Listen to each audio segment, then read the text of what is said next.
I get so excited every time I see that opening. Yeah. It's so great. Yeah, we have an opening. It's an opening. Welcome to the Wednesday Club. Wednesday Club! Wednesday Club! I am going to be extra incoherent today because I am radiating with happiness because in 30-odd hours, I'm going to see Wonder Woman. The feature-length film, the first feature-length live-action studio release filmed version of the story of comic book character Wonder Woman, and that is who we are going to talk about today. Oh, is that what we're talking about? Yeah, I you wonder guys. why I you thought gave me this cape. It's an interesting coincidence that you both showed up so aptly dressed today. I don't know what you mean. Yeah. Taliesin just loves tiaras, and I just Really, love to wearing be fair, I do. Evil Can capes. you, I do can you love tiaras. spin just enough for them to see, not fully rotate, but like they need to see the back. I mean, if the camera will allow, spin. But Can you? yay! Can you? Oh no, we can see it. You're good. Okay. Special shout out to Sax because he actually gave me that as a present, and it's the best. But we needed Sax is the best. You're letting Matt wear your Wonder Woman cape. That's so nice. That's because she's gifts of Wonder Woman go to everyone. Yes, she's following Wonder Woman's compassionate example. There actually have been gifts of Wonder Woman all over the place today. We've been giving away. We actually, do you want to open it and show it off?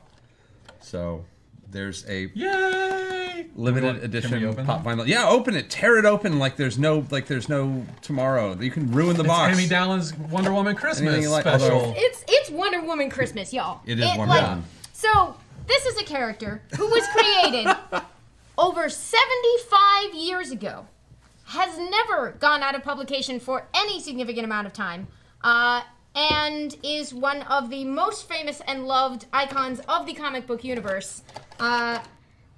And it is Wonder Woman Christmas. She wouldn't care about Christmas, but she'd be glad that we care about Christmas. Oh my God. So just to make a point about this wonderful pop vinyl that Amy is currently opening, it comes from the DC Collector's Box, which we are soliciting of our own volition. We are not being primed to do this by anybody. But tomorrow we're going to be giving away 2 of these boxes on Twitch, I believe. Mm-hmm. So there's going to be like a thing. This mug comes from that? Not from that box, this is from but last year's Guardians. But box. there's a Wonder Woman box, and you should check it out. And we may be giving away 2 on Twitch tomorrow. She's got the rope. And she's got gold boots. It's really nice. Would it be possible to love Amy anymore than right now? No, not really. Look, by the box also came with this. Oh, she got a teeny tiny Wonder Woman too, and a pocket Wonder Woman for on the go. It's cuter than you can imagine. It's really cute. It looks like Tiny Potato in cosplay. It does. It is Tiny Potato cosplaying as Wonder Woman. You can do the thing. Wonder Woman believes in you. The chat is in love with you also. So it's just, I'm so excited. Reviews for this movie are good, but I have long held the policy that it'll be great if it's good. I just need it to exist. But apparently I'm gonna get all my dreams because the movie's being very well received. We'll talk about it once we all have a chance to see it. I keep my expectations low, and I'm smart, excited to be pleasantly in general, surprised. To keep your expectations low. Always. But Batman's the lovely says a blessing on your potato. Yep. This is a vast thing. It's wonderful. Yeah. So Batman's had 9 movies, right? Batman. Superman's more had than 9. 7. About movies. 7. Spider-Man's had. Though I don't know if you would say the Quest for Peace counts. It counts as a movie. Look, I want the bad ones. I want the good ones. You're right. I want the whole litany. You're right. Batman 66 counts. I don't. Yeah, it's not a bad movie. I would hate for anyone to think I don't love. That may be my favorite Batman movie, but. Yeah, I share your when Doctor Strange was coming out, I was just like, oh my God, the nerds really have one. Iron Man has more movies. This is a thing, which is ridiculous. Which makes no. Yeah. Ant-Man has more movies. Ant-Man has more movies. And I'm And not a trying to sequel on take the way. anything No. away from any of those dudes. No. But boy, It's am I amazing. through the roof right now. Yeah. Hi. Welcome to She's the been Wednesday Club. giddy. So been are you getting- going on Thursday night? Yeah. Where are you going? ArcLight, and I don't know enough about film to know exactly what this will do to my viewing experience, but I'm going to a 70mm showing. Oh, Whoa. you're going. It's going to do It's great going to things be to beautiful your and make my eyeballs bleed, right? Whoa, yeah. 70mm is serious. Yeah, Brittany and I are going on Thursday night as well. I'm not going on Thursday night for reasons. We actually. I know. I was like, you should come, and I was like, oh, I forgot Yeah, and then you about felt days. bad, didn't you? I Yeah. did. I mean, poor you. The don't way you think- spend your I know, my seems Thursdays are really Poor miserable. you. You have to go play D&D. I have to play. on I have a camera. Dungeons and Poor Dragons you. game on Thursday. Poor you.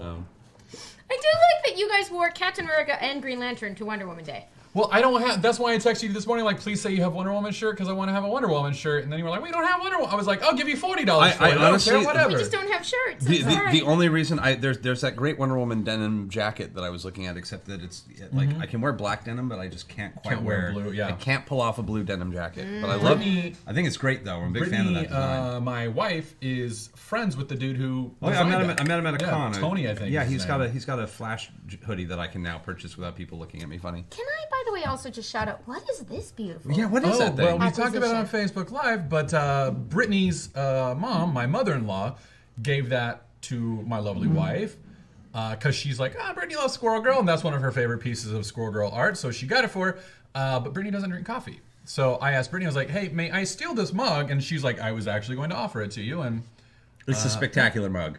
I Yeah, thought... it is.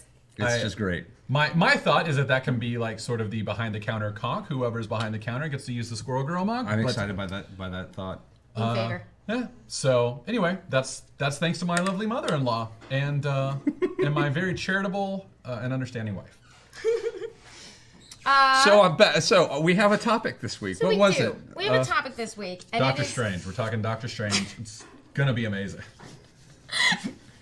Sorry. It's too easy right now. I know. No, I'm trying to find. You are a Squirrel Girl I'm right so now. much like it. No, you are me when I got to talk about Doctor Yeah. Strange like 3 or 4 weeks into our show. I was like, there's so much to say. You know what? Actually, this was me waiting in line to see Batman. in Like, '89. yeah, back in '89, of like they finally did it. They finally superheroes are finally happening. But it was just like that was not even Batman. That was just we got a super like I was a tiny baby when Superman came out. Yeah. And now it's starting, and it's the gravy train is going, and it's never gonna stop. And And then the '90s hit. Well, it turned out there were some interruptions, but There were some interruptions, but we all But it's got been going together. pretty steady since the X-Men in 2000. But telling me not to hold my breath after this moment of glory because oh it could God, be another no! 25 years until It's we get not going to something. be 25 years. We're gonna get many Hey, more. by like so since I get to work at like Screen Junkies and have coordinate like get to hang around all those people, they all saw Wonder Woman And 2 or 3 weeks ago, and people before that had been seeing it for like a month. So like for 2 months now, people have been seeing the movie. Everyone I've talked to who has seen the movie is like, it's good. And if we know one thing It's about very Warner good. Brothers, they are desperate to please. So they finally made something that it seems like almost everybody likes. Very good things from people that I trust. Yeah, even my friends, like even my friends who were like not it, are like they're the worst thing I've heard from anybody was. It wasn't the greatest movie I've ever seen, but the best I've seen in like a good year and a half too. And I'm like, okay, if that's a negative review right now, all right, that's I'll run pretty with that. solid I'll review. friggin' take it. Yeah, I've heard more Because, negative things about Lord well, of the Rings. as previously mentioned, 75 years it has taken to get the most famous female superhero in the world her own feature-length live-action motion picture. And this in is theaters. after having a TV show. It still Yes. took years to make it happen. So Bring it. Wonder Woman. Wonder Woman is Yeah. Diana of Themyscira. I don't know how to say it. There are multiple ways. I've always said Themyscira. Themyscira. Personally. Themyscira is also known as Paradise Island. It is the home of the Amazons, an all-female group who have essentially separated from the rest of society, or what they call man's world or the patriarch's world in different versions. This happened around the time of ancient Greece, and there isn't generally much intermixture until, and this is a thing that we will be talking about a bit today in Wonder Woman, is that the nature of Paradise Island, the nature of Amazonian society, the nature of Wonder Woman's exit from the island to our world has been told and retold many, many different ways. And that is, we will argue, I think, part of what makes her who she is now. But it can be sort of confusing, especially from the outside when you say, well, what is the story? And the truth is that there have been many stories.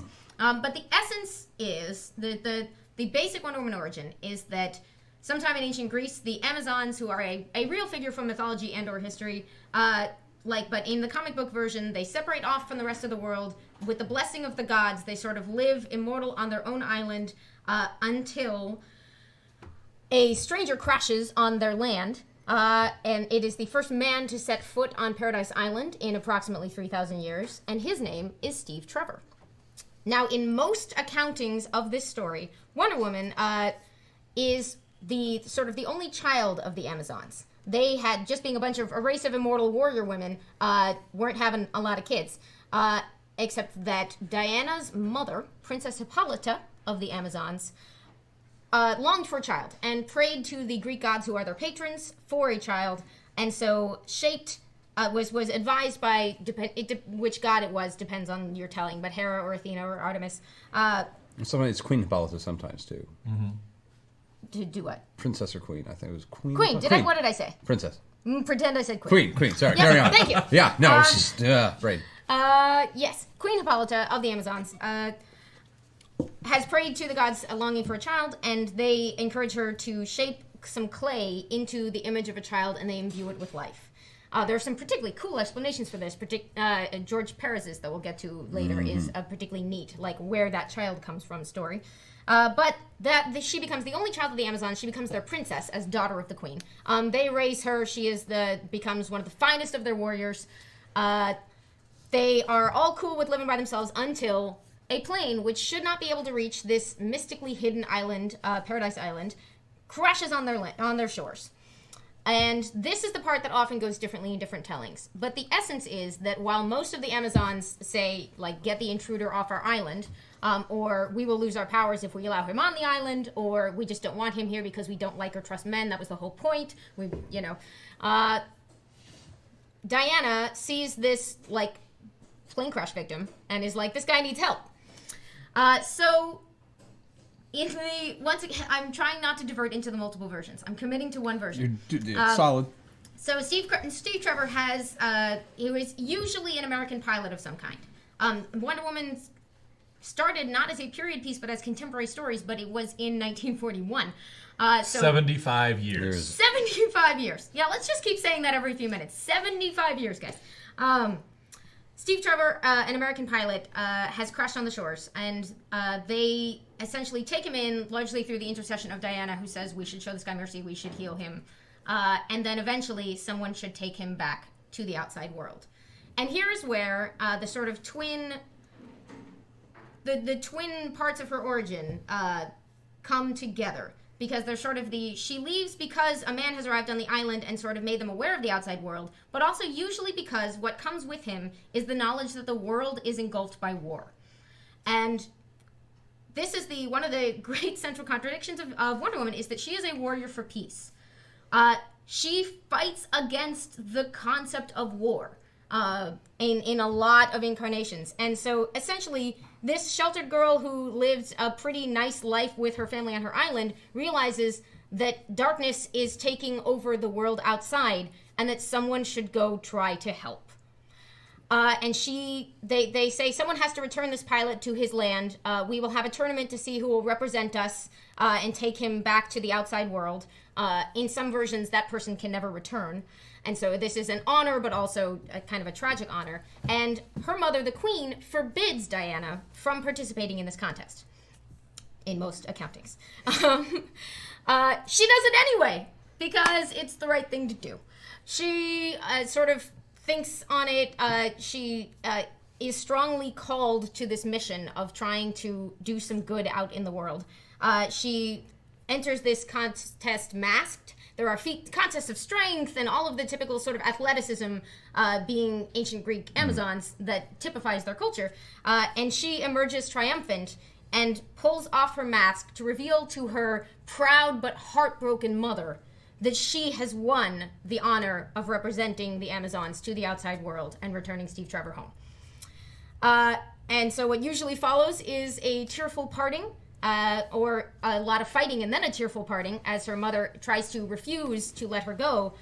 And this is a thing that I really love about the Wonder Woman mythos, is that, they've been burned. They don't trust the outside world, and they don't trust that it's going to treat her well, and they don't want to see her go through that. And she chooses to take that on, to go out into, I guess it's the X-Men in me, the world that hates and fears them, but, to go out into a hostile world and try to make it better, knowing that's what you're in for. So she does. She takes Steve Trevor back, and in the original comics, hilariously identity swaps with the first person she meets who happens to look exactly like her and be named Diana Prince and work as an army nurse. So technically she infiltrates the army under an assumed identity and then roots out spies. Which is a little bit but you just showed how easy it is to infiltrate the army under an assumed identity, so I guess you're going to be a really good spy catcher. But that's not important. She comes here, adopts the civilian identity of Diana Prince in those versions where she has a secret identity, works with originally the World War II Army as a nurse and sort of aide to Steve Trevor. They get a sort of, he falls in love with Wonder Woman but isn't noticing Diana thing going on. And Wait. So I haven't read those. This is original. This is World old. War II. Yeah, this is the old stuff. I have them up here, yeah. So Steve Trevor was in love with Wonder Woman, but didn't know that Diana Prince was Wonder Woman. Is kind of a Lois Lane. There Yeah. was a time where that was the thing. For a Yeah. little while. Where she's But like, I he can't had- compete with myself. But he had met her on the island. Yeah. He's not that bright. She wears glasses when she's a nurse. Yeah, And pulls her hair back. I can find pictures if you No, like. no, I trust you. I just like you said that, and I was like, wait. But weirdly, they have already set up in canon the idea that she must, that must be possible because she trades places with a nearly identical nurse. So there already was someone who Who's looked like also that named and Diana? was named Diana Who's Prince. named Diana Prince. Yep. Like you do. Okay. Um, You may proceed, Amy. You're doing very well. Comics. Comics. So, And glasses. Yeah. cut from here to lovely. Yeah. You found this. This is great. Oh yeah, Of she course you buys her did. credentials. Oh man. That's exactly what the propaganda posters tell you not to do in World War II. She says, no harm done, for I'm a trained nurse too. Just a little money and a substitution, because the nurse Diana Prince wants to marry her boyfriend who's moving out of country or something, but she doesn't want to leave her post and abandon her duty. And Wonder Woman's like, I can solve both our problems. Oh man. Oh my god, it's so good. I love it. But so the basic traits, she's a highly trained and skilled warrior because she's been raised in this culture that prizes sort of the skill of battle, the athleticism and strength. She is extremely strong. In most versions, she can fly, although not all versions have that. Some versions have a kind of riding wind currents thing, and some versions have no flight at all. She is gifted with certain artifacts that are blessed by the various Greek gods or their patrons, among which is the very famous golden lasso, which originally compelled obedience, but essentially one of those things it could compel you to do was to tell the truth, and that kind of evolved into its primary thing, which is to just put the lasso around someone and they must tell you the truth. She's got nice bullet deflecting bracelets, which are gifts of the god, but also carry symbolic meaning in certain versions of the Amazon origin, because this backstory about why the Amazons decided to go live by themselves and ignore everybody else forever has a lot of different versions, some of which are more brutal than others. But the essence is that they will never be second-class citizens again. They will never submit to authority that doesn't respect them, and to remind them of that pledge, they wear bracelets that are almost like the shackles with which a real jerk named Hercules once bound them in a real bad time. So, and depending on the That was version... Perez. This is kind of the Perez origin, okay. Heracles. And I don't know whether he invented that or just told it most prominently. This I should look into. You mean Perez? Yeah, did he... Is he the If one you who... see the one who started that chunk of the mythology or not. I don't know. This is the thing I should know. There's 75 years worth of comics. We can only do so much. Yeah. Yeah. So that's the gist of where Wonder Woman comes from. Over the course of 75 years, she joined the superhero teams. She joined the very first superhero team, the Justice Society. Mm-hmm. She was their secretary. It was the 40s. That is what they thought membership looked like. And it was better than not being there. True. Honestly, At least better than there. not being there is kind of the like women in comics story. Wow. Okay. Yeah. When you That's get the name to of your the book. Wasp, Title. when That's you the name get of your book. To Invisible Woman, when you get to like my identity, like I'm some other character. Oh my God! with Was she in front of it? What No? you're throwing me here? Were there any other female members of the original JSA? I know that Black Canary is a Golden Age Black- character. Black I don't know if she Canary- ever joined the. Was Hot Girl on it, the Golden Age? I don't know. Is there a Golden Age incarnation of Hawk Girl, or does she not show up until Silver Age? I don't know. And then We the gotta other learn one to that's see killing me it. is the Red Tornado. But she was later. She was a dude in the Golden Age. Was she a dude in the Golden Age? No. Red. No, there's Female. Mahunkel. Yes. Okay. Wait. There must have been at least. There are a couple Red Tornadoes. Yes. It's like they're- wow. She may Yeah. have No. just It's just been Hawkman. Look the at that. first member of the first female member. I'm not sure. Others may have joined after her because I know that there's definitely history for Not the a- other Golden Age characters. Yeah. like, Wow. Wow. I hadn't really thought about that. Oh, that's nuts. But Dr. interestingly, Fate, Hourman, Spectre, Sandman, Atom, Flash, Green Lantern, and Hawkman. Wow. Yeah. No. Okay. Wow. they were telling stories with those female heroes. There are and I do think you're right. The Mahunkel gets in there at some point. Yeah. I think later though. So interestingly, Wonder Woman, because after World War II, during World War II, she was doing lots of patriotic adventures, as most people were, mostly like domestic spy busting kind of stuff.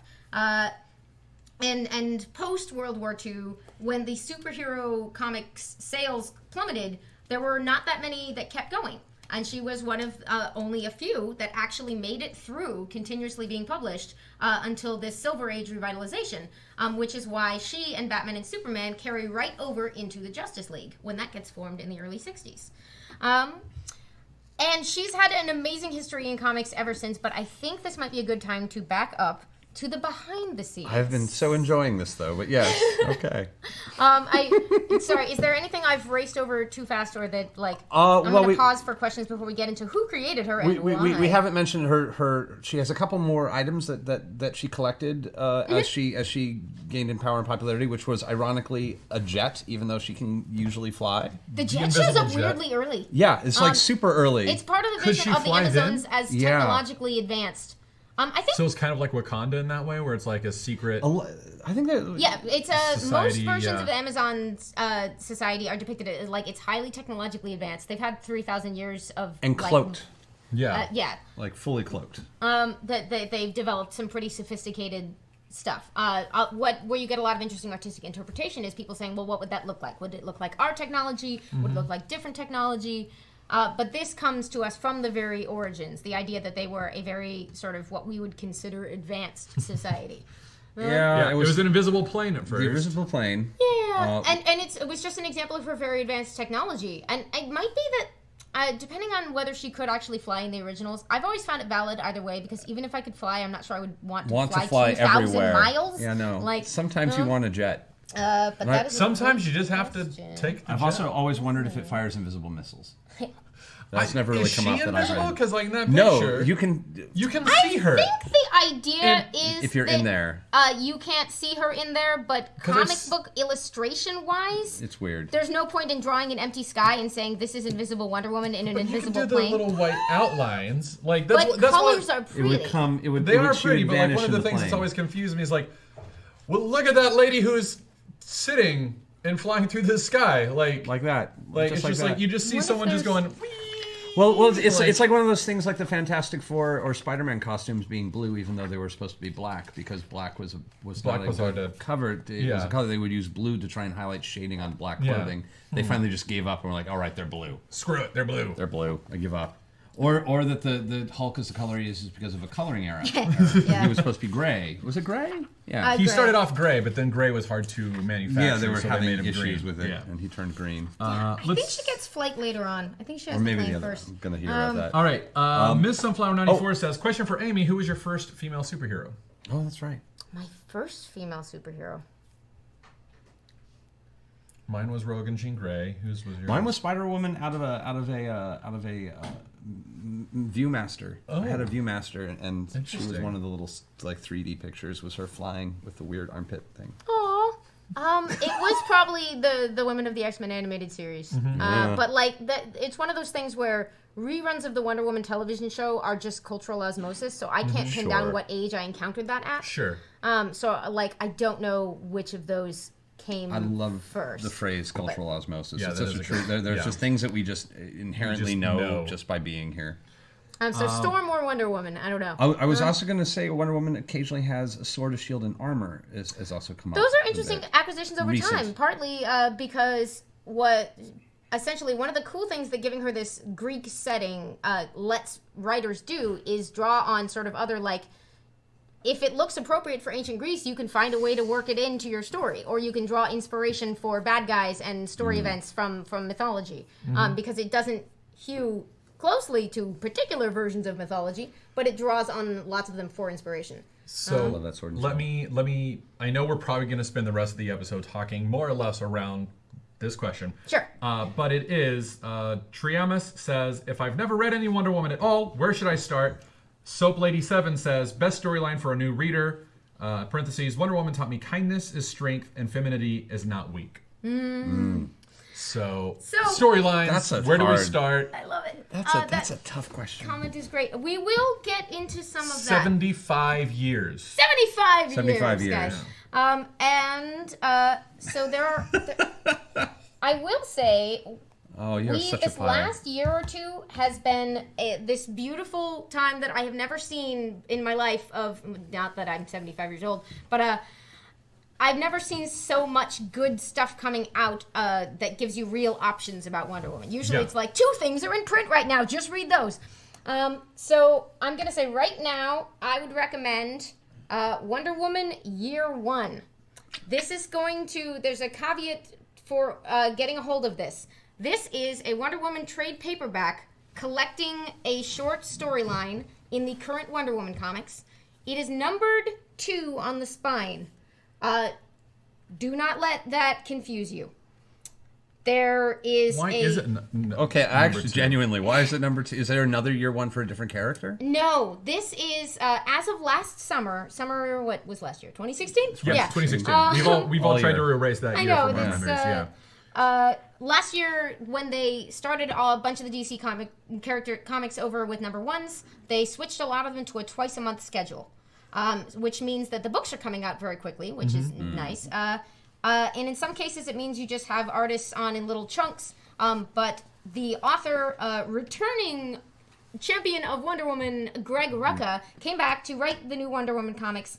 And rather than tasking his artists to double up every month or work in short bursts, he alternated. Oh, clever. He decided basically odd-numbered issues will follow a present-day story, and even-numbered issues will follow a flashback story. Clever. Oh, that's So cool. issue 1 was the new current-day status quo Wonder Woman, and issue 2 was the beginning of a flashback story called Year 1. Now, rather than collect them in chunks where the story alternates in between chapters, they've elected to separate those chunks out. So volume 1 was the first 6 odd numbers.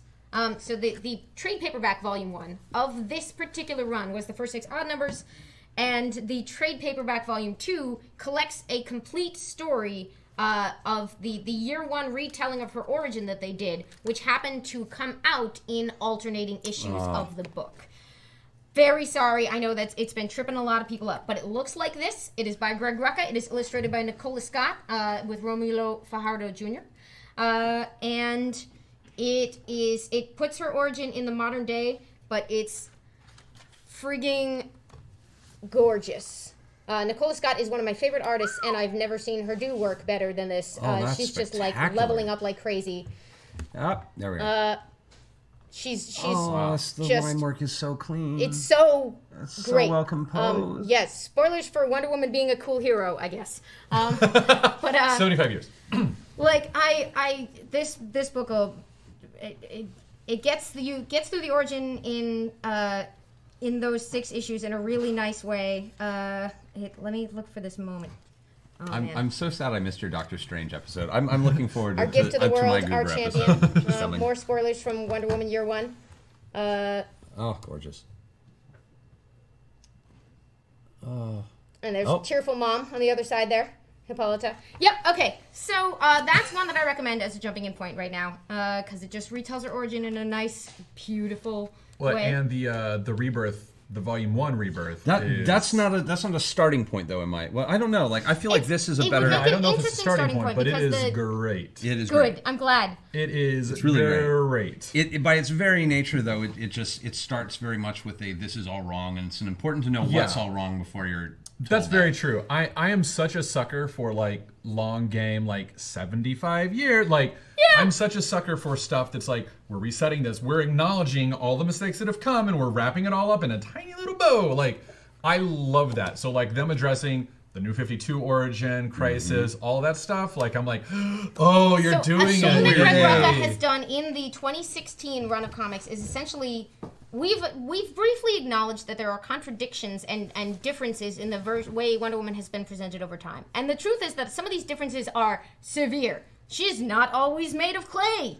Mm-hmm. That was a thing in about 2012. And there's these sort of widely varying versions of her. And Greg Rucka decided when he came back on the title to basically make a storyline about her confronting that. Mm-hmm. Being like, I feel like there's a million different versions of me.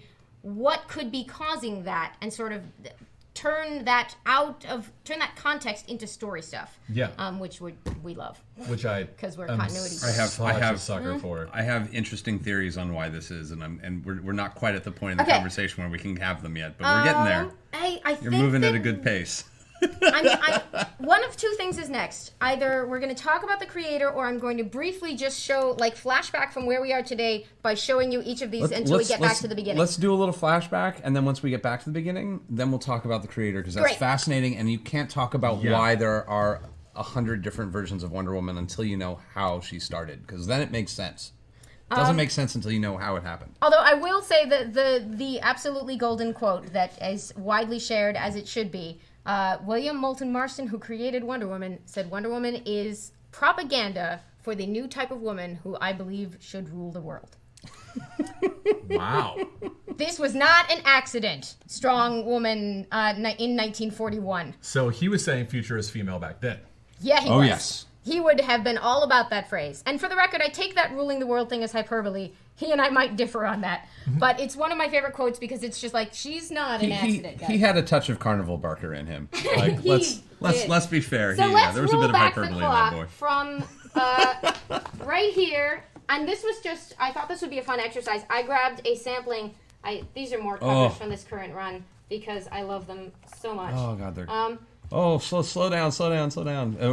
Go back and forth. Oh, no, you're going to load them up. Okay. What I'm going to do now is sort of peel back the clock. This is so amazing. Based on a random selection of Wonder Womans that I borrowed from the shop and will bring back. I love that cover. Are you really going to bring them back, or are they just going to go to my house? That's a... we can fight. These are so pretty, guys. Oh, God. So, come with me in my Wayback Machine. There are some let's just go for the close up and hold there. You ready? Yeah, all right. Chief Doom is the best. All right.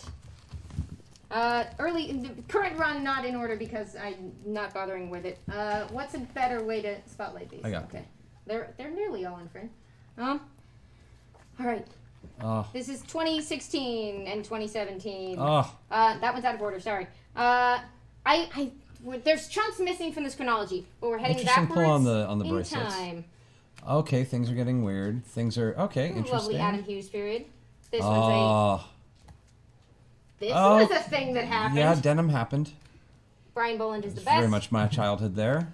This is considered one of the all-time classic runs. George Perez. We will talk about that in a bit. Peeling back through to just before that sort of reboot.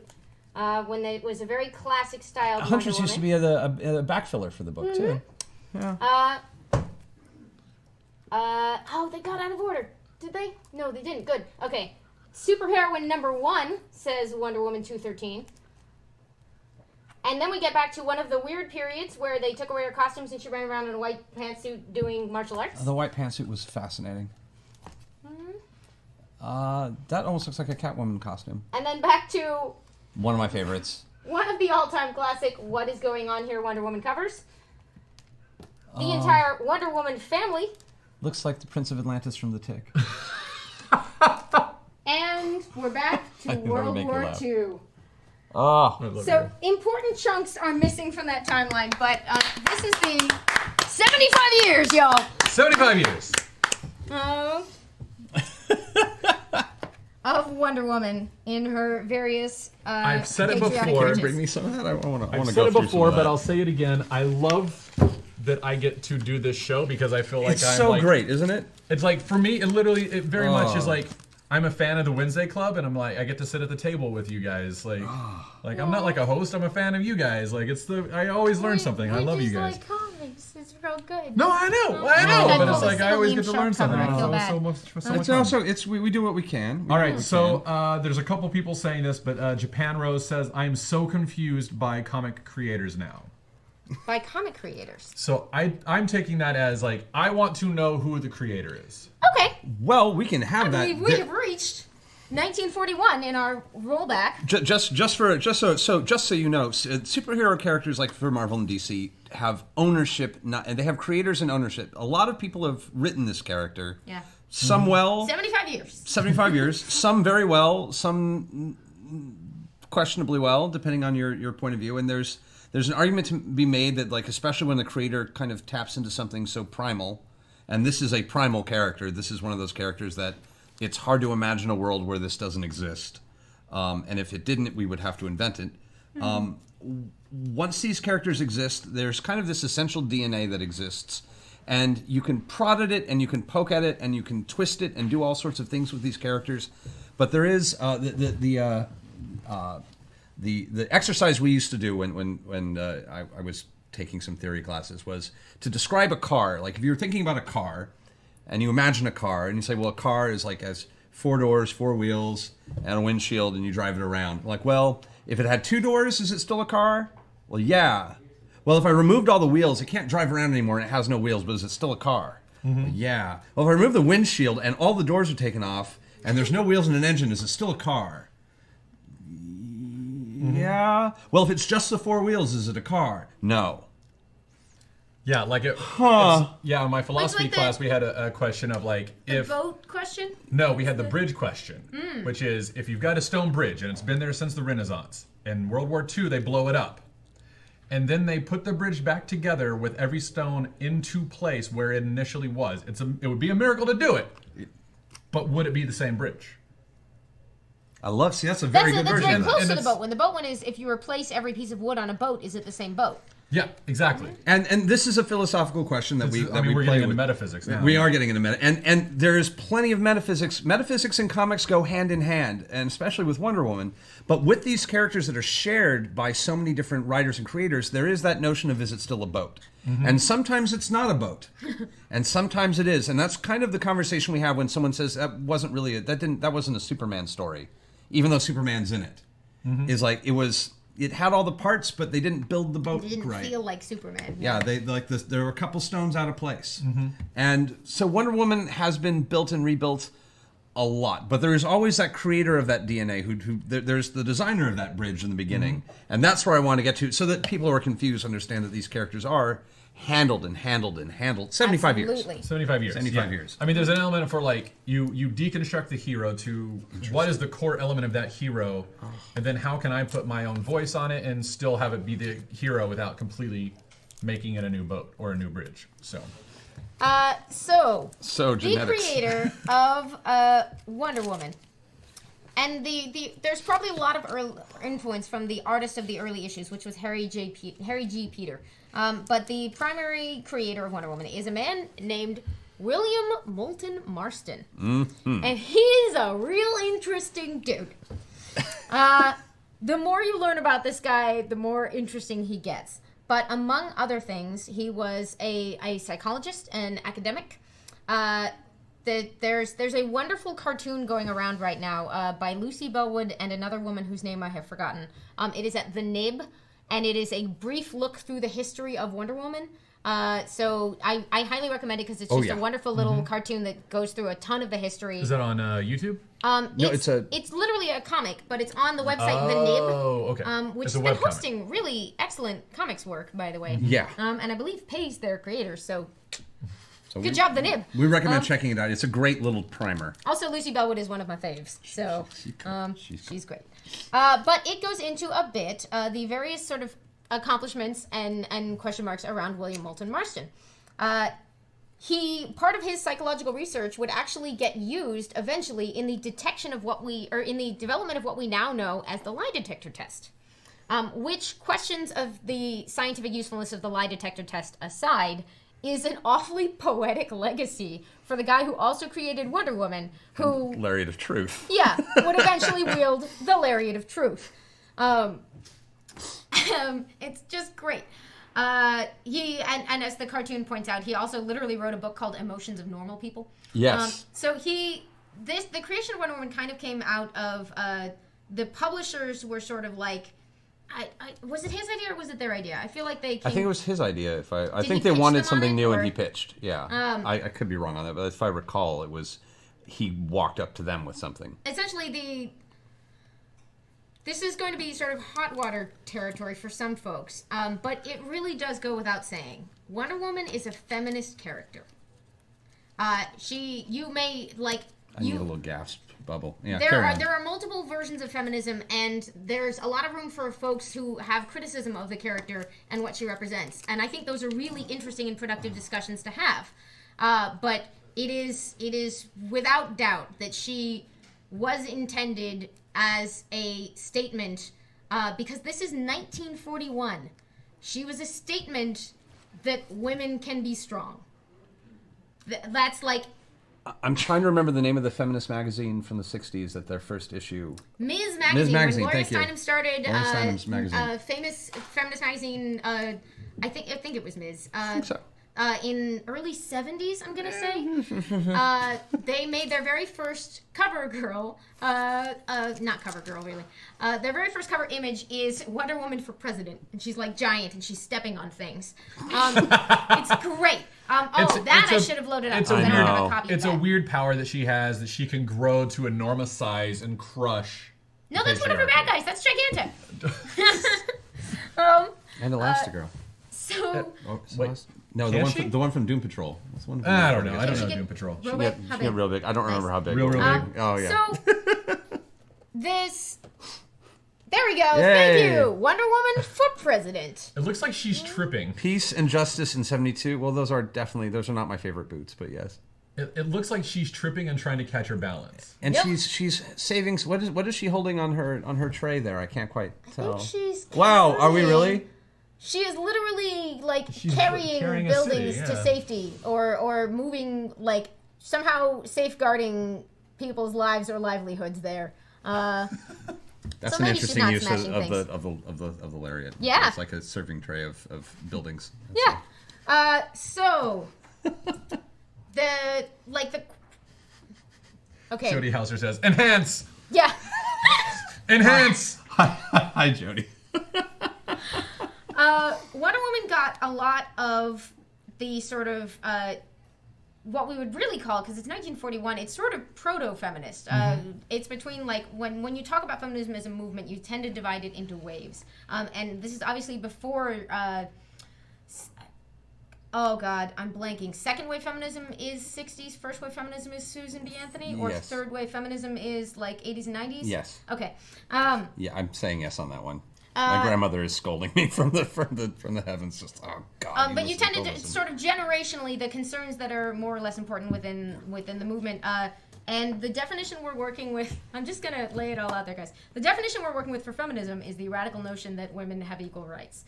That's a jokey answer, but it's also essentially the truth.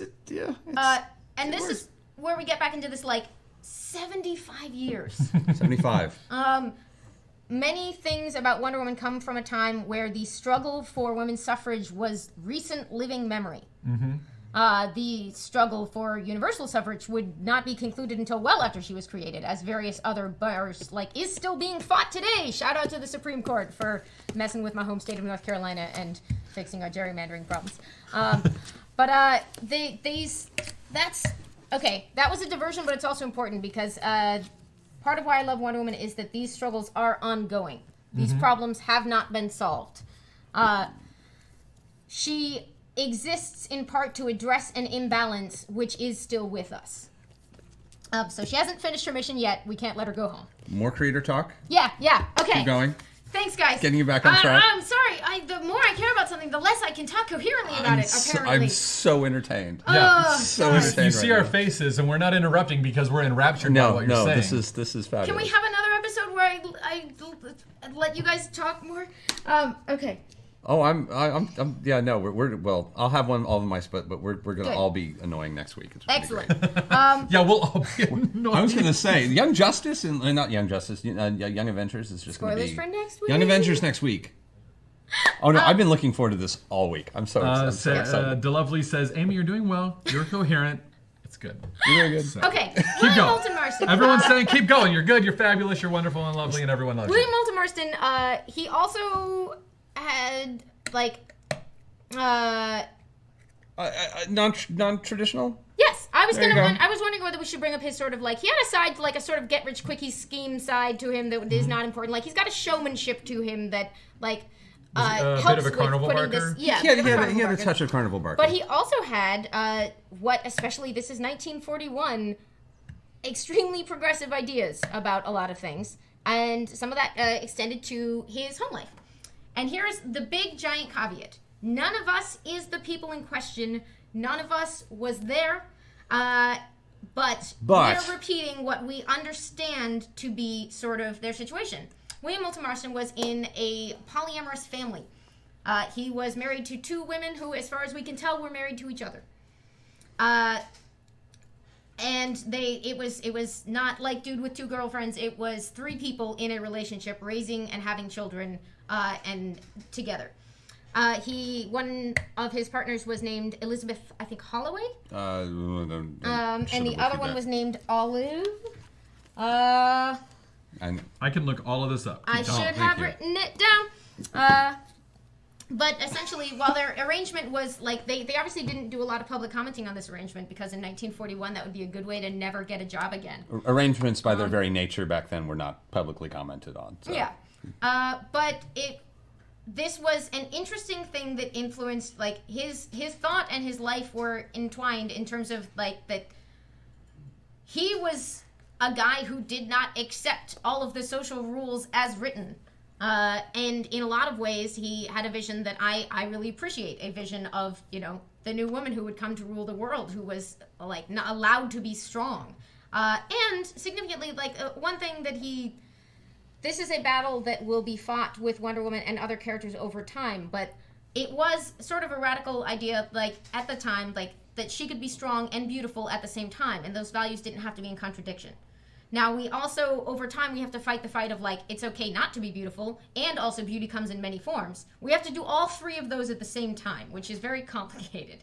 But he put a lot of his personal radical politics into the creation of this character, who, while she didn't run around telling people these sort of, she didn't, it was in her actions more than her words that his feminist philosophy comes through. It's her existence. She's not necessarily running around trying to preach the non-existent second wave feminism to every woman she meets, but she unconsciously treats everyone with respect and believes that women deserve more respect than they're given in society. And that is with her from the outset. 2 things. Sorry, to guys. go along with that. No. To go You're along good. with that, one of the things that I learned when I was in seminary was it's better to, forgive me for being preachy and religious and everything, but it's better to live like Jesus than to talk about him. And I think that's kind of what Wonder Woman does, where she's like, no, this is just who I am. This is what I do. I don't need to tell you these things because if I just preach it to you, then I'm self-righteous. I'm like, it's better for you to see my example and to choose to also live that way, right? Proselytize was the word I was searching for. Well, and it's interesting because this is an area where different depictions of her differ, and this is what we were getting into, which is like the idea that Wonder Woman is different for different times as the times call for different versions of her. Which is to say, there are times where what we really need is someone to sort of clearly articulate the principles of equality in a way that we can all latch onto and learn from. And they're like, that's part of, especially in some origins, her explicit mission is to carry the message of peace and equality to the world, to literally explain these things and live them by her example. There was a whole chunk where she worked for the UN, if I recall. She has often been an ambassador from Themyscira, which is sort of solidifies her kind of outsider status, but the way that she has carried to our world these ideals and wants to explain and impart them to folks. I'm a big fan of the classic Wonder, like the stories that I know very well of Wonder Woman. I'm a big fan of the classic Wonder Woman, and one of the things that I found fascinating was the reflection of these two women in this character. Because as much as he's credited, Elizabeth and Olive are definitely in that book. Like you feel. The more I learned about them when I was younger and got fascinated by why there's this one female character amongst the pantheon of male characters, that really sprouted organically. They all did organically. That's the interesting thing. I actually think it's a big problem they're having with the movies in the DC universe is that none of this was planned. Mm-hmm. Marvel was a bit of a plan. There were people making strategic decisions for where to go next. DC just sort of happened like a DC is a wildflower garden behind a warehouse. It just sort of happened, and everything came together beautifully in this really interesting way. But there was no one mind behind. There was no Stan Lee guiding or even having any notion, be it good or bad. This just was what happened organically when all of these characters were left unattended after the ravages of the comics code, and Wonder Woman is definitely one of the most amorphous, is the ones that has had to or positively shift so much with the time period. But the voices of the voices of the creator are so strong, and both the women are very interesting. Although we know more about do we know more about? They are Elizabeth Holloway Marston and Olive Byrne. I'm looking at the Wikipedia here, and it references a Smithsonian article on it saying that because of the unusual relationship situation and living arrangements, anyone who asked about the two women was told that Olive was Elizabeth's widowed sister. And Elizabeth, both women had children from Mr. William. Olive had two sons, one named Byrne and one named Dallen. Well, and Elizabeth was a lawyer as well. I mean, she was a fascinating. I mean, they're both fascinating people who were living. Like at one point, Olive wrote a profile of their family as if she was visiting. But it's sort of this is what it would take if you had a family that unconventional. Like you can't just walk around explaining your business in 1941. And they were unusual women for 1941. They were very independent. They were doing a lot of really interesting work. Highly educated. Elizabeth helped create the lie detector test. Yeah. Nice. I did not know that. Mm-hmm. She's credited as helping in the development of systolic blood pressure tests used to detect deception. Nice. Yeah, they were. This was a set of three very interesting people who put this together. Three people who kept each other entertained through decades of life and otherwise, which is impressive. Oh, and after Marston passed away relatively young, toward the end of the 1940s, as far as I know, the two women lived together for the rest of their lives. Yes, yeah, that is also true from what I remember. One of the interesting things also that one of the things that happened that I found in the original Wonder Woman that was really interesting was they also had a lot of notions of feminine sexuality and sexual politics were discussed and brought forth both in the text and metaphorically in the binding metaphor with the cuffs and the way that would often get resolved. There they all are. That was a good photo. I like that photo. And that was one of those things that in order to survive the comic code just got squashed very, very hard. So you will notice it can get a bit funny sometimes, but a lot of the old Wonder Woman covers feature repeated scenes of bondage, and sort of this was related to the idea of loving submission, which will come and go from the mythology depending on who's writing and what sort of they're important. But it was part of the way Marston saw the world, and this was, and also the notion of the psychological patriarchy and using that. Yeah, that was, I'm really glad that this has been a thing that people have drawn out specifically. The idea of Wonder Woman in like tied up, while it was in part sort of like a part of a view of sexuality that he had, it also had really important political dimensions. The idea of women in chains and women breaking chains was a huge part of the imagery of the early 20th century suffrage and women's rights movements. So protesters, women chained themselves to the gate in front of the White House at one point. Images of suffragettes breaking chains, that was sort of the dominant imagery of this struggle for political and social equality. And so to see Wonder Woman repeatedly bound and break those chains and break those bounds was deliberate political imagery in those stories. Even whether or not she said, I'm throwing off the shackles of man's world, we all knew that was what was happening. Mm-hmm. And a lot of those metaphors had to get squashed when the Comic Code came around. The Comic Code made everybody a little weird. This was in the 1950s. There was... We've talked about the Comic Code before, but we should probably... Part of the Wonder Woman came in for a lot of criticism by there was a moral panic in post World War II in American society that you're all probably familiar with because this is history. And we covered it. Yeah, covered it. They got really worried about juvenile delinquency and what was making kids bad, and one of the things that came in for easy criticism. Denim. Oh, Wonder Woman. Sorry, carry on. And they would be united in danger years later. He's pointing at one of the terrible denim jacket outfit. Carry on. It's kind of cool looking, but terrible. So one of the things that came in for criticism was the corrupting influence of comic books and the sort of these potentially sexualized themes in Wonder Woman, as well as the basic feminist, like she's a big, strong, liberated woman, like that came in for criticism, and the possibility of implied homosexuality, which.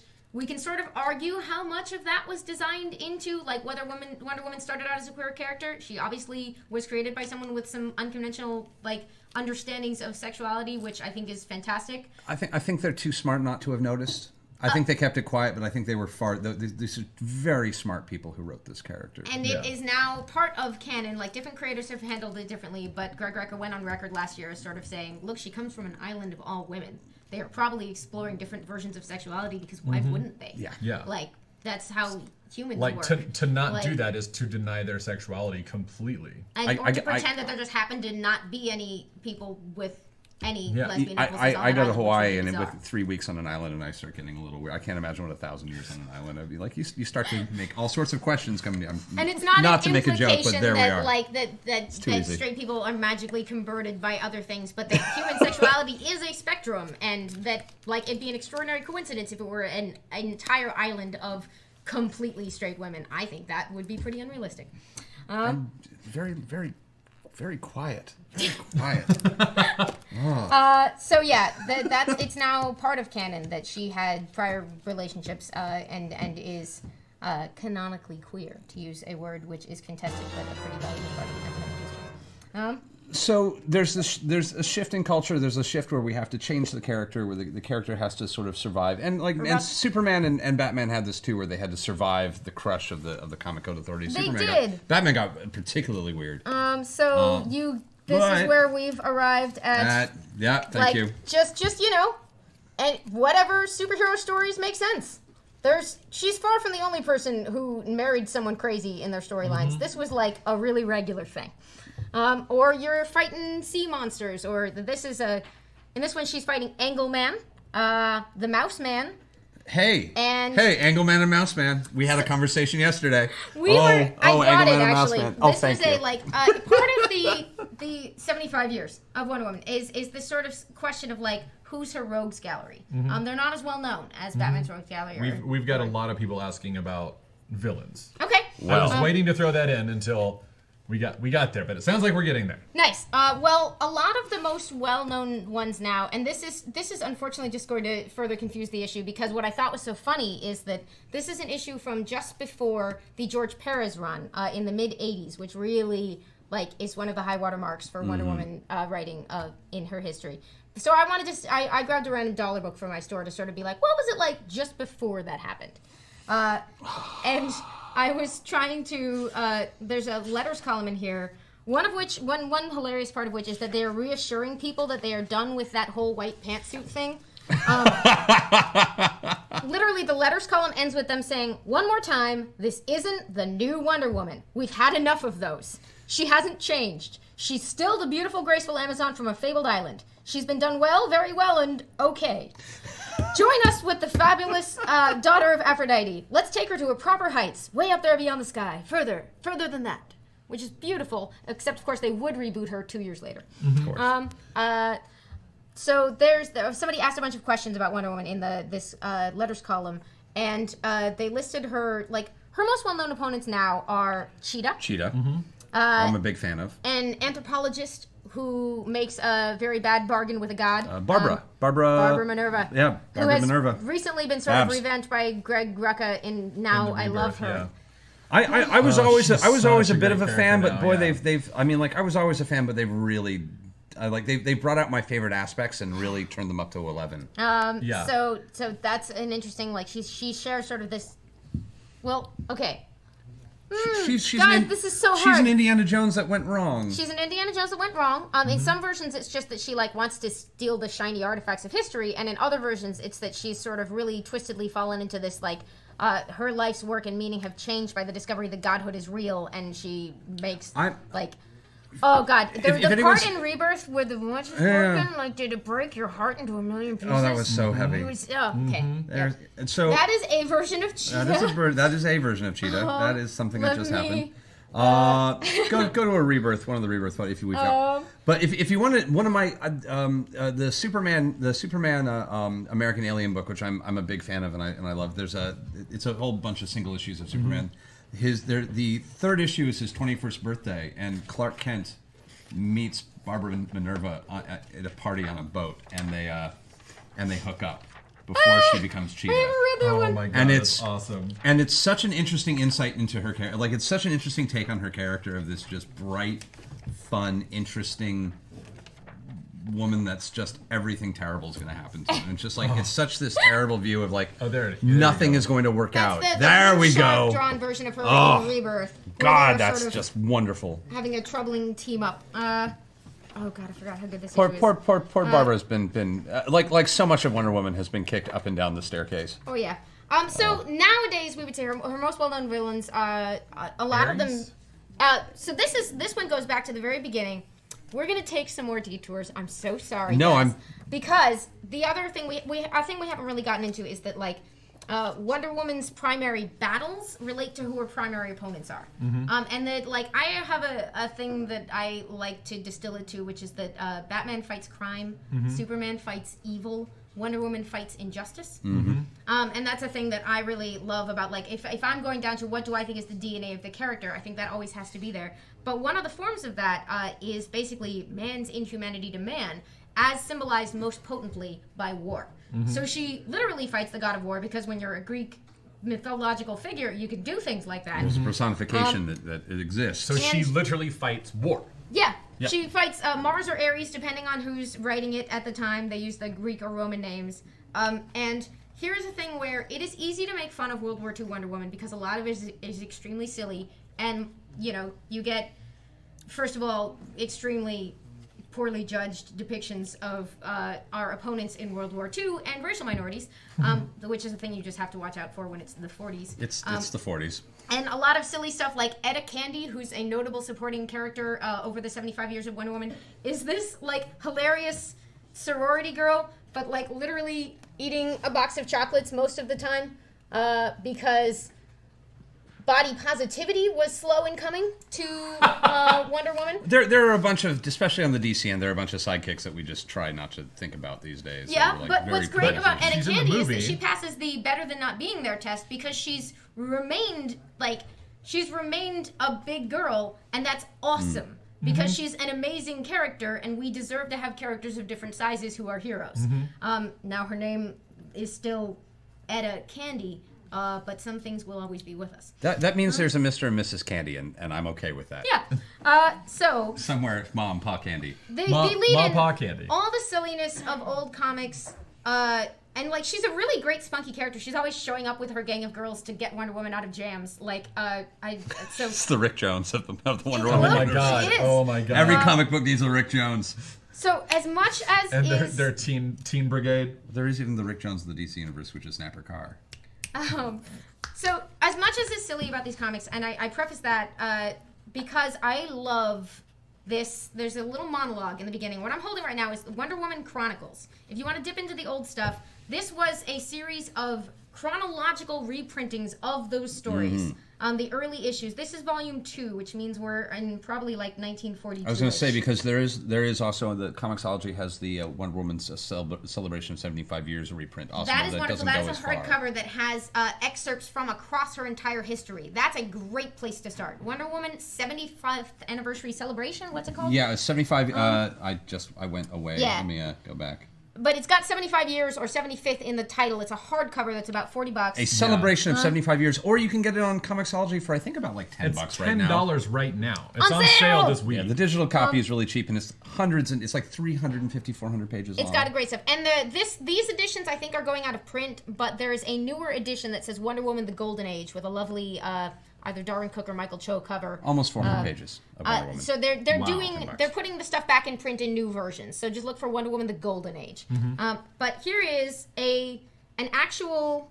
What year was this? It's going to be 1941 or 2, I think. Oh, wow. Matters. 42 and 43. So this is going to be 1942. I was going to say, because the skirt disappeared when we were into the jumpers by that point. Yeah, she's got little pants. 1942 or 1943. No matter how silly, and read this there's a highly patriotic bias because it's 1942. But I dare you not to take this seriously. Today the spirit of war rules supreme over the entire earth. Whence does it come? Why do human beings every generation or so since the beginning of history feel an uncontrollable urge to fight and kill one another? The ancient Greeks believed there was a god behind it all. A mighty, invisible god of war who urged human beings on to conquer their fellows and destroy every man and woman who resists. The Greeks were right about a lot of things. They made great discoveries in mathematics and astronomy. They founded modern science and modern medicine. Scientists may yet prove that the Greek god of war exists. Ares, the Greeks called him, though we know him better by his Roman name of Mars. It is he who stirs up the spirit of war in the hearts of mankind and who seeks to rule this earth as he rules it now, 1942, y'all, from his iron palace on the planet Mars, a world which he conquered and named for himself. Okay, don't take every part of this seriously, but Mars and Aphrodite, goddess of love and beauty, have been rivals for control of this earth ever since life began. At present, Mars is far ahead in the struggle against his beautiful opponent. More than 4/5 of the entire world is at war. More than 2 billion people are involved in the present colossal conflict. Mars is triumphant. But one Amazon girl is more than a match for all Mars's cohorts. Wonder Woman is helping America win the war. And if America wins, peace will return. Again, read this without the patriot bias. The world will be ruled happily by the love and beauty of Aphrodite. Mars is worried. Frantically, he calls upon his dastardly assistants, the Earl of Greed, the Duke of Deception, and the Count of Conquest. Will they succeed? Will they bring Wonder Woman before Mars in chains? The outcome of this history-making struggle is shown in the present issue of Wonder Woman. When you have read the supreme ordeal of Wonder Woman, you will fall in love with her all over again for her courage, her beauty, and her unconquerable spirit. And here's the thing. This is just comics. But can you imagine what this meant to you if it's 1942? You know, your dad is maybe getting drafted. The world is actually in the middle of a really horrifying war. And you get a symbol of someone who not only shows that girls can punch as hard as anybody, but is going to stand up for peace and justice at a time like that. There's a reason she survived, is all I'm saying, y'all. Sorry, I just love that. It combines her sort of she's gonna go do some superheroics in that issue, and they will probably be silly. But she does actually stand for something really significant. And I think it's important, like you said, like to put yourself in that time. Like at that time, like if you were reading that as a little girl or even a little boy, really, like it's just, that is huge. Which is one reason I'm so happy that we haven't seen the movie yet, but I'm so happy they're making it a period piece, and why I'm okay with changing the setting. Because if you think of her as having this recurring battle against the idea of war, like World War II is a great time to have that battle because it was an enormous and terrifying conflict. But they, in the movie, for those who haven't seen the marketing or aren't familiar with sort of the basic changes, they have moved the setting of her origin from World War II to World War I. Which I think is a great idea for several reasons. Yeah, but I agree. It's really neat because essentially if you are just protesting like the pointlessness of all destroying each other, World War I is a great example it was of that. World War I is amorphous enough in a lot of people's mind. A lot of people just don't even know what it was about anymore and what happened and how we got there. But even if they don't, there is still that amorphous understanding through the culture that it was a meat grinder. It was an intense and it was a shocking event for the world because it was the first time we'd been so used to having these weird little scuttles between countries where things just sort of all fell apart. But it's one thing to have a 6-month panic attack with a bunch of swords, shields, and muskets, and it's a whole nother thing once we've got nerve gas and tanks. Well, and this is the first war where aerial combat came into it, which completely changed everything. Like guns did enough to dehumanize the murder because you could shoot from afar. But now, like, you've got planes flying over battlefields, dropping mustard gas and bombs, and that's the first time that war had happened. Chemical warfare, trench warfare. So it's the first war. Needing new technology. And there was. I wish I could remember exactly who. I've been reading some very weird books lately, and I want to say this was Wilhelm Reich, but I'm probably wrong. I'm probably not quoting the correct person, but there was a fascinating quote that I got from a lot of people sort of lost their minds. World War I scarred a generation pretty heavily. And one of the things, and this was a young man in Europe at the time who was working in statistics, and for some reason he came across the formula they were using to calculate exactly how many fake limbs they needed to start sending to the battlefront. And he was like, we have started mathematically determining exactly how many we need, and we've figured it out pretty well. Oh God, this is a terrible sign that we're now figuring out exactly how many hundreds of thousands of these we need to start producing to keep going, of like wooden arms and legs. And we're throwing them on a truck and just trucking them over before the fight's even begun. Like, you just know. It's not that we need them now, it's that we've already figured out that we're going to need them in about a week. Yeah. Oh boy. And like it was a worldwide nervous breakdown. There's a reason the UN exists, and like all this there were reports from the battlefield of like the ground shaking so much that when bombs would fall and men are like down there with their guns, they would shake against the ground so much that it shattered their teeth. Like it's just like, and they're being killed by unseen assailants who did not see them. Like it's the first war that completely dehumanized the enemy in such a drastic way. So, yeah, putting Wonder Woman in that conflict is, like, that's where you have no man's land. Like, that scene of her, like, lifting herself up out of the trench, that's, like, from all accounts, that's one of the most powerful scenes in any superhero movie. Are you talking about some specific scene from the movie that Yeah. I've been trying to I have avoid not. details, but Yeah.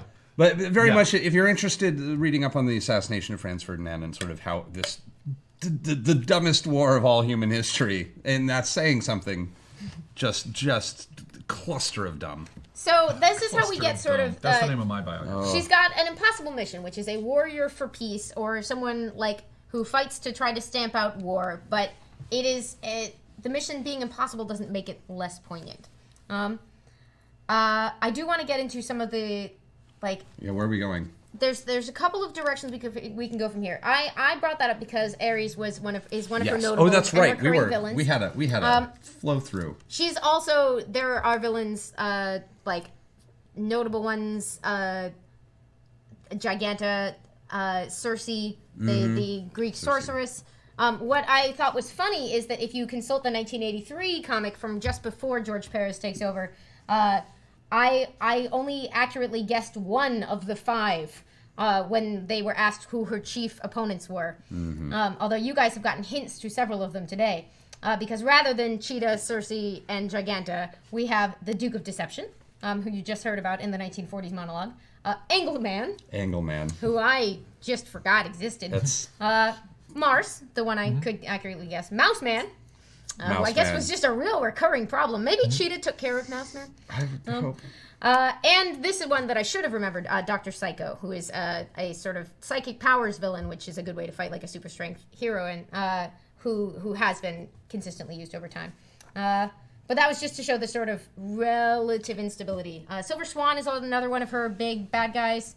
A lot of them are drawn from mythology because that's a great way to get villains for your things. A lot of her fights are conceptual and they're changing all the time. As part of it's like the nature of her conflict change. You know, crime doesn't really change, and Superman's just sort of too big not to have a pantheon that just sort of stays. But her mission is always so amorphous and is always changing depending on the time and place, and is kind of has to address what's happening now. Whereas Superman and Batman don't really have to. Like, Batman has maybe had to like acknowledge that there's internet crime. It's the weirdest thing to happen to his mission. And Superman, by his very nature, is the biggest change that's happened to him. Really, is fatherhood, but not really. He was already kind of dad. So, DeLovely says Angleman could be a bit obtuse sometimes. Sam. Fluffy Butt says Dr. square. Poison. And then Yes, I forgot Dr. Toon Poison. Izan Poison. says, what about Maxwell Lord? Maxwell Lord wasn't really. He's not one of her dedicated bad Wonder guys, Woman but they villain. do have history. That's a whole weird moment that we may cover as we like move towards the. Well, in the ranks of 75 years, people are going to try different things. She is a warrior who tries not to kill in most incarnations. And it's sort of inevitable that someone is going to ask, what would an exception look like? And this was the climax of one of the big DC crossovers, circa 10 years ago? I call it the great DC what the fuck, which was the never ending double down, which started with the death and return of Superman, moved towards the Hal Jordan murders everybody, and kept going through. This is like a 15-year span. It was a you're 15 years. about. It was a double down where you're like, okay, really, we're growing there. It's like, yeah. So and that was the Wonder Woman. Like early 90s or late 90s, early 2000s. Yeah. Like, This was mid 2000s, I think. The dark era. so what was the name of this story? Or a storyline or event? It's Infinite Crisis, right? Infinite Crisis. Oh, was it? It's Infinite Crisis. Okay. I think so. It's the as part of that story, which is like when those who were with us for the when we talked about Identity Crisis on a DC history episode, will sort of remember that we were talking about them kind of figuring out what the boundaries were of sort of darker or grittier storytelling. And it's a lot like a kid Sometimes figuring out the it boundaries of the works kitchen great, by setting things on fire. Well, and then questionable examples like George Perez in his mid 80s run of Wonder Woman introduces some brutal elements into the backstory of the Amazon, which sort of they're right on the edge for me of being like, Artemis. this is unpleasant to read, but it is an interesting use of these very serious ideas for compelling story purposes. Artemis also, who was another character who was Wonder Woman for a little while. It was a darker, grittier take on Wonder Woman by putting a darker Amazonian character in the giving her the mantle. So Artemis was an Amazon and not the goddess of wisdom? In this case, Well, yeah. Artemis is the goddess of the hunt. Athena is the goddess of wisdom. Athena's right. Both of them have notably been patrons of Wonder Woman over the years. Obviously, she has heavy influences from, like, Artemis is literally Diana. But and there was a much darker Wonder Woman in New Frontier, which is an amazing graphic novel. Darwin Cook wrote Cook. and drew a retelling of the DC universe as a period piece called DC: The New Frontier. A very 60s JFK kind of era.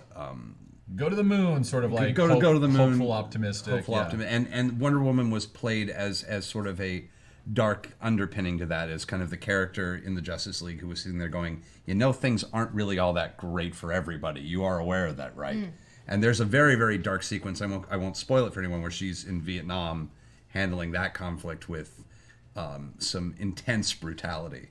But in a form that made sense. It was a very violent but on character form of violence for her at that time. If I were making that 60s Wonder Woman, And these legitimate questions of like when is it not a what car? is permissible in the service of liberation? Where are the limits of revenge? If injustice has been done, what are the appropriate responses? Those are the questions you can ask in a Wonder Woman story. Yes. I think most of the time she tends to come down, and this is what I love about her Amazonian background, is that, like, she knows and loves other women who would make different choices, who would sort of say, like, revenge is justified, revenge is justice. And she sort of says, well, forgiveness is better if we can. When like, well written. love, yeah.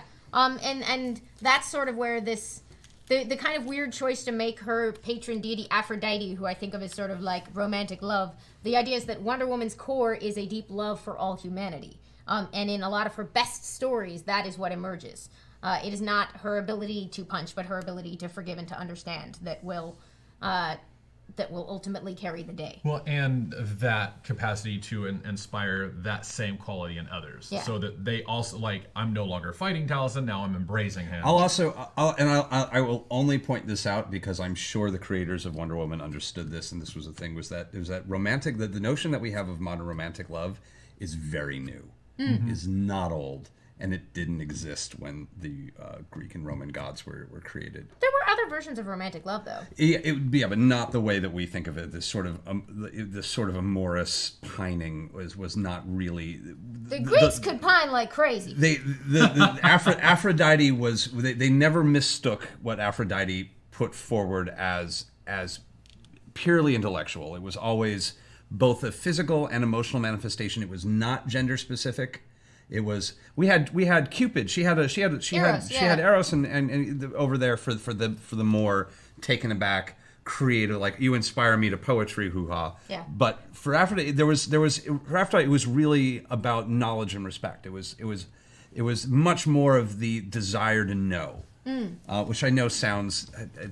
I love Greek mythology. Stargazer cool 1977. So really, you could go in there and being, as long as you know your opponent, then you can't really hate them and you can't really fight them because Which that knowledge. ties into Wonder Woman's lasso of truth being a weapon of love. Yes. Because it's a sort of essential to writing Wonder Woman is that, like, you're never Such going a to put that lovely lasso around someone and have them be like, I'm a worthless human. Because the truth is that there's hope for everyone, and that's like, so that's where it becomes sort of. Like, it's symbolic and a weapon, and is used beautifully in storytelling. God, in Rebirth, it's used so well. It's used so well. Oh, when you got to finally read Rebirth and she uses the lasso, it's so good. Stargazer, What- Stargazer 1977 is saying that it was called Bardic Love for a long time. Thank you, Bardic Love. So, good work, Stargazer. Thank you. I know I have, like, somewhere I used to read books, I swear. Me too. So we've been talking about, guys. I want to get into sort of. We'll end with a lot more recommendations, but sort of let's keep criticism and walking. other sides of Wonder Woman. One of the major criticisms, many of you may remember that Wonder Woman was briefly a UN ambassador for human rights last fall, and then sort of quietly removed from the post. They just said, because they were like, well, it was never going to be forever, and I don't know exactly what their original plan was, and what, like, speculation is that they quietly dropped it in response to a lot of protest, because a lot of folks felt that she did not make a good image for women and girls around the globe, and for some very interesting reasons. One is that, essentially, she does look like a pinup model. And what's interesting to me, this is my particular take on that, and the Wonder Woman pants question, is that, like, we talked about how Wonder Woman is responsive to different eras and what they need, and my idea that, like, we will need her as long as the world is still imbalanced, which it is, and then after that she can just be a regular superhero. When we've achieved perfect equality in all things, it'll be fine. So, like, 2019. Yeah, sure. That's definitely happening. Yeah. But the in my nature calendar. of the battles that must be fought changes. And this is one thing that I think is cool about, like, her origin in World War II ties her closely to sort of the we can do it, women emerging into the workforce era of the struggle for women's rights in America. An origin in World War I is much closer to voting rights, but the idea is there's a different fight no matter when. There's a fight going on that she will reflect. And one of the things is in 1941, the battle for women to be allowed to run around in non-restrictive clothing had not been fully won yet. And so she runs around in a skirt, kind of looking at everybody else, being like, your clothes look heavy. And this is it's an intentional thing where she's just like, I'm not weighed down by all of this, like, you know, nobody's really still wearing corsets, but, like, these restrictive, like, bad shoes for walking in and all this stuff. She's like, I don't have to deal with that stuff. And over time, it evolved into full-on just running around wearing a bathing suit. And that is sort of justly, I think, like, I'm fine with her wearing pants. I don't think it's a betrayal of who she is, because that was a fight of a different time, and that fight has pretty much been won. The fight we have now in comics is the fight to sometimes be allowed to wear clothes if you are a female superhero. And that's one of those things where, like, I think she can still be Wonder Woman. I happen to hate a lot of the pants outfits they've given her. We were talking about this earlier. I brought an example from a time where they gave her a pants outfit, and I was like, I should be happy, but I just actually hate this outfit. It's a dumb outfit. I'm a nut for the bloomers. I'm a fan of the bloomers. I will admit it's kind of my favorite if I had to call. But that's my thing on what Wonder Woman wears and the whole running around in a bikini thing. Well, and this is not a and, and not to not to talk out of gender term, but as an 11th wave feminist at this point, whatever the hell I am at this point, my grandmother again. Your mileage will vary on this, but I'm firmly in the camp that men can be feminists. As she gently reminded me, as my grandmother would gently remind me every now and then, and she was a very smart woman. Is that what people will often forget when looking at someone's outfit and judging the feminism of an outfit, is that the core of the feminist philosophy is that you can wear whatever you damn well fucking please, is really, and you're allowed to have an opinion about it. You're not really supposed to be under the assumption that opinion matters at all. That is an essential point which must be held up alongside the essential point that when we are discussing a fictional character with 75 years of history, she has never had a chance to choose her own outfit. No. That is not a thing that Wonder Woman has ever been able to do. Because she is fictional, and she is controlled by the men and women who write and draw her. Unfortunately, like, very often men. Like, no slight on any of the wonderful men who've written and drawn Wonder Woman. But it's just sad that more women haven't. Read Gail Simone. Because she's great, not because she's a woman, but I'm real glad she exists. But hey, bonus. Yeah. Jill Thompson and Renee DeLiz have also both have reads and contributions. Anyway, we're getting there. 75 years. Not to say that that the creators haven't had, or the writers at the time haven't had some questionable taste on occasion. And boy, there's been some moments. So yeah, it's essential to remember both that, like, feminism means respecting individual choice, and also that a fictional character cannot be construed as having that exact choice, because someone did decide to present them in a certain manner. Yeah. So it is fair to judge those choices. But it's also very Wonder Woman to wear whatever Wonder Woman's going to wear. And she's also ancient Greek, so there's some precedent for that. Crypt Keeper says your grandma sounds amazing. She does. My grandmother was a wonderful, terrible, horrible, brilliant, fabulous, terrifying creature. I love her dearly. She's if you've ever seen Absolutely Fabulous. Sounds positively Amazonian. She was Patsy from Absolutely Fabulous on, like, a very serious level. Sounds perfectly like Taliesin's grandma. Oh, hello, darling. Yes. It was lovely to see you. So there's the issues with her presentation, and then issues with her shifting meaning. One of my favorite pieces of gentle criticism of Wonder Woman comes via the hilarious Kate Beaton, a Canadian cartoonist who does the strip Hark a Vagrant, which is one of my favorite things. And language warning on the strips I'm about to show you, but these are three of my absolute favorite little commentaries on Wonder Woman and some of her issues. And these are intentionally silly, but there are grains of truth. Wonder Woman. This is from a calendar that I bought, which I love dearly. It's from, what year was this? 2013. I don't throw things away. You still have a calendar? It's hanging on my wall. This explains why you're late every... Sorry. Yes. What year is it? Where is that guy running? Well, anyway. This is Wonder Woman. Why don't you chase him? Girl, I'm wearing a strapless bathing suit and high heel boots. What would you do? Hey, watch me use my truth lasso. Shut up. And I'm also, like, I could not be any more excited about this movie, but it is dumb that she's wearing heels. That's just I like high heels when I'm going to a party. I would not wear them to battle. To fight. You're a wonder, and this one I really love. Like, it's like a lady in a bar going, "You're just, like, so iconic, and powerful." And she's going, "What do you really like about me? What do you really like? You're just like a legend, F my life," says Wonder Woman. Trinity, maybe you should revamp something. No way.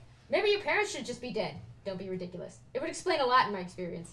Have you tried being from space? That's good too. And these are all, like, they're perfectly sort of vintage. There was an era where everyone was talking about how difficult it was to make a Wonder Woman movie. Because she's just like, people don't know her rogues gallery, and she's so hard to nail down. And there was a lot of cultural discourse about how difficult it would be to make this. And this gets at some of the sort of like the problems and frustrations of this period of time of being like, first of all, she already had a successful series in the 70s. You can't make it exactly, It's but still like iconic, she yeah. has proven track record and unbelievable name recognition. How is it so hard to figure this out? And it may be that it turns out like if I get to see this movie and love it, I may be like, I'm so glad we waited until exactly this moment because this was in fact the right approach to take. But I treasure these cartoons as sort of a reflection of some of the frustrations that go with being Wonder Woman. There was that Whedon script. There was. There was a Joss Whedon script. It was a good read. Not a period piece, but very Not a interesting. period piece. Patty Jenkins, who's directing it, has been. I just found this out this week reading some interviews that she did. She's been trying to do this movie since 2005.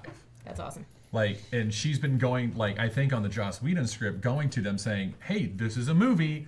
And then they'd be like, yeah, cool. They brought in a couple other people when the DCU started. She put her name in. They were like, yeah, we'll call you. That stuff fell away. She kept going back. And every time she went back, she went in with the same basic premise for her story.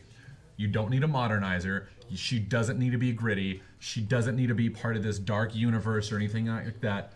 The core of her character is one that is after truth and fighting injustice, fighting for peace, no matter the cost.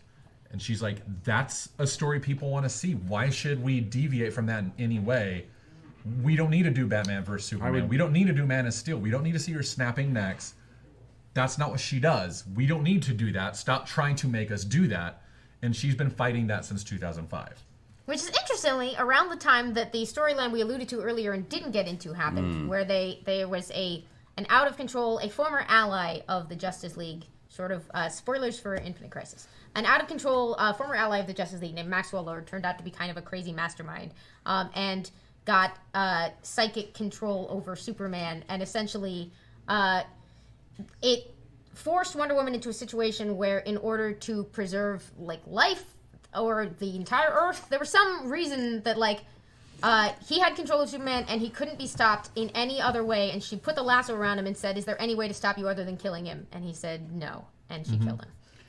That was a whole. Again, that was an era where it was all about opposite day. It was a lot of people being like, so they don't do this, but what if they did? And some of those answers are interesting, and other ones, it's the question of like, once you've gone there, where do you go? It's interesting that they had a book at that time called Identity Crisis, because it felt like DC was very much like, that was a little on the nose, wasn't it? We don't know what we don't know what we are. We don't know what we're doing. We've been like these comic books from the golden age of like hope, justice, fighting crime, like all this like very kind of basic stuff in a way, but not in a they were experimenting, and some of that experimenting was positive, and some of it was bought off the street corners. Interestingly, post Infinite Crisis, she stepped away from being Wonder Woman for a while, and didn't come back until this series, which is a fun read. It's kind of like it's everything in the kitchen sink, but it's called Who is Wonder Woman? And it is written by Alan Heinberg with art by the Dodsons, Terry and Rachel Dodson. And this is particularly significant because this is sort of a mission statement about like Wonder Woman and who she is and what she stands for by the guy who is one of the credited writers of the Wonder Woman movie. Oh. So that also took about 10 years to come into fruition. But thank you, all of you who were just chipping away at the edges, waiting for your chance. And Alan Heinberg, who also co-created the Young Avengers. Which tie into next week. And the Dodsons, I mean, like, I was so pleased by that choice artistically. Like, what an interesting way of marrying classic and new. The classic and new, and leaning into sort of the sexualized cheesecake, but with somebody who knows how to do it in a way that is not. I mean, like, it does everything all at the same time. But here, close enough. There we go.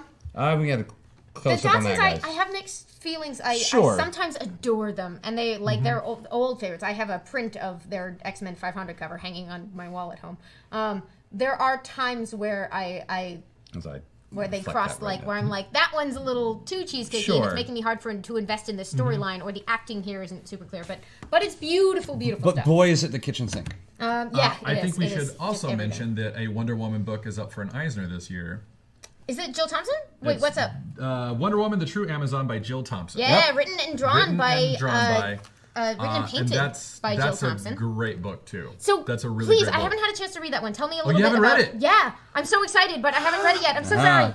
I didn't get through all my reading I wanted to do for today. It is, first of all, it's beautiful. It's a retelling of her story, of her origin. I took it as sort of an alt-universe telling of it. And she, I believe, I can't remember if Zeus was her dad or she was created by Clay. I can't remember remember the parentage. But the bulk of the story is that she's doted on by every woman on the island. The smartest women teach her. The strongest warriors, train her. Her mother's the wisest woman on the island. She's doted on by the best in the world at what they do, and she is raised to be basically a spoiled brat. And once she reaches sort of like late teens, early adulthood, she's like, screw all you guys. Like, I'm the princess. I can beat you all in fighting. I'm the strongest. I'm the best. And she starts taking down all the monsters that live on the island that are terrorizing everyone. And they're all like, yeah, you did it. You're kind of a jerk. Like, you kind of push it in our faces. And for whatever reason, towards the God, look at it, how pretty it is. Oh, Jill Thompson's so rad. Towards the end, God, they, she does something very selfish that impacts the island in a very negative way. And she learns all of her lessons in that one thing, and is like, I have to live my life the way that this one person did. It's a great book. I read it like in an hour. I was just like, oh, this is so good. Oh, that's awesome. I don't want to spoil anything, so that's why I'm trying to. You want to plug? This is a good time for our recommendations for Wonder Woman. This is in my opinion not a it is a recommendation because I really enjoy this book. It is not it should not be your first Wonder Woman book. Okay. It's Grant Morrison who I love too much to say Grant Morrison, a man who can do no wrong, because I love him too much to say that. A man who, even when he does wrong, it's pretty interesting. That's a great way of may we all may we all be so impressive in our successes and our failures. Bless him. He helped out with a graphic novel called Wonder Woman Earth 1, which was an attempt, I think a successful attempt, to go back to the very, very, very early Wonder Woman and try and grasp onto a lot of the problematic stuff that existed in the original Wonder Woman that has been completely ignored and erased. And a lot of it is the sexuality of the book.